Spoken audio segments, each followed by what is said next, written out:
So we look at another way in which infections could actually move from a mother to the baby, and this is using HIV. So we're looking at vertical transmission. All right, vertical HIV transmission. If we say there are many ways in which HIVs can be transmitted to different people, the most popular one being through sex, the other one if you are sharing sharp objects with somebody, the other one if they actually transfused or you had a contact with a blood of somebody that has HIV. The other one is vertical transmission. So what is vertical transmission? All right, and in HIV, how can we apply this concept? So vertical transmission just simply means, is a passage of HIV from a mother to the baby during pregnancy or during childbirth or breastfeeding. So during pregnancy, it can move across the placenta. During childbirth, as the baby is navigating the birth canal wounds, there can be mixture of fluids. Do you understand? Breastfeeding through the breast milk.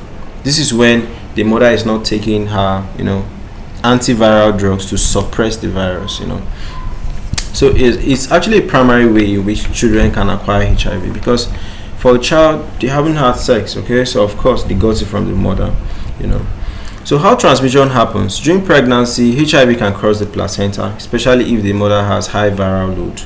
During labor, if there are some wounds coming up in the maternal, that's in the birth canal, there can be mixture of fluids. Through breastfeeding, it comes through breast milk to the baby, So prevention strategies is the mother should be steady on her drugs, okay, to reduce the virus. If the virus is suppressed, it can't be passed to another person, Cesarean delivery. Then for the baby, few hours after birth, they can give the baby antiviral, anti-HIV drugs.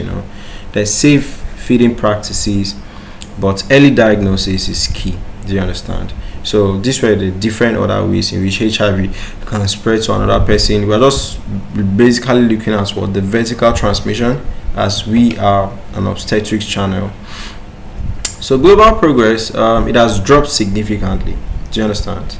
It has dropped significantly, and this is because there are a lot of good drugs out there, and a lot of people have been educated about this issue of HIV.